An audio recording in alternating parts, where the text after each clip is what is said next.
I can use this to move the slides here.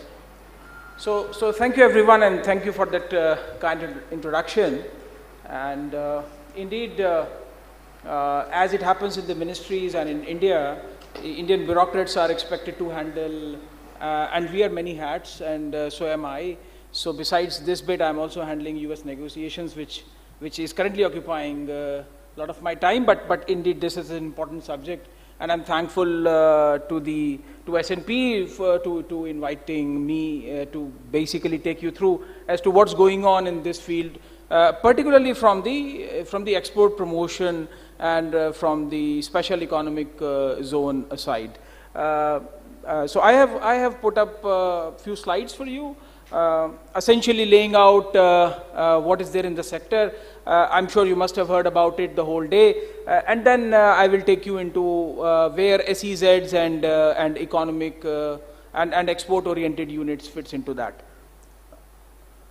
Right. So as we know, we have our Prime Minister during COP26 laid out that by 2070 we want to achieve net zero. How we are faring on that? We are faring pretty well, as data bears it out. In 2023 already we crossed 175 gigawatt mark of RE power. We are ranked among top 5 in adding renewable energy, and by 2030 the projections are that the share of non-fossil fuel based electricity generation capacity would be half of what we would be having at that time, and then in fact carbon intensity is also expected to reduce to 45%, and then by 2050 the projections are that the significant portion, almost doubling from where we are now, 14% would be met through RE.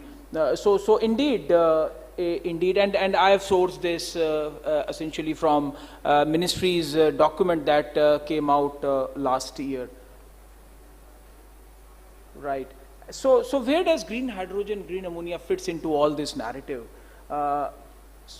So essentially, the premise here is that the target of achieving net zero by 2070 perhaps is elusive if we don't have green hydrogen there in the energy mix, and so that's important. The other thing is what truly makes it green. So as you know, already we have technology to produce hydrogen. We already have technology to produce ammonia as well. But what truly makes it green is certainly the electrolyzer part, but most importantly the energy part, which makes it green. So we have shades of color here. We have blue ammonia, we have pink ammonia as well.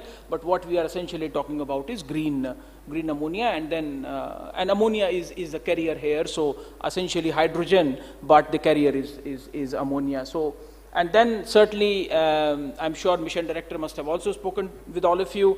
The mission was kind of initiated in 2023. It was launched in 21, but initiated in 23. It sets a target of producing 5 MMTA of green hydrogen by 2030.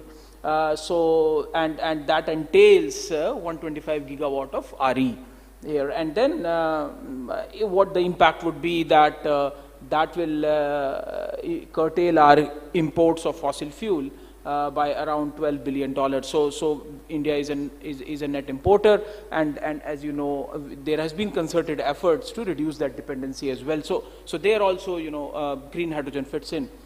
So why there is momentum now on this?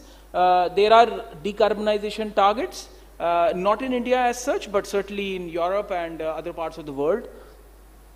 And then it is quite complementary to renewable energy also, because you can store and utilize that excess power there, and then it's important for hard to abate sector.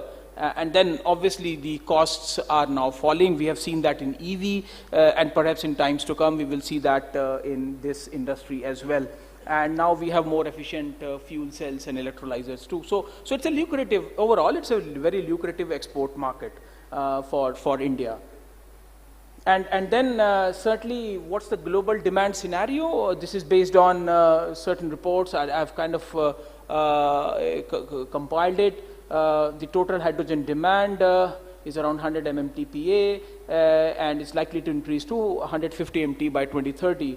And the country-wise, hydrogen usage is in the US it is around 10. The challenge in the US particularly is that majority of that is still not green, and with the current administration's policy, there is little uncertainty on that. But in terms of tax credits and all, I think there is much to unpack there as well. So these are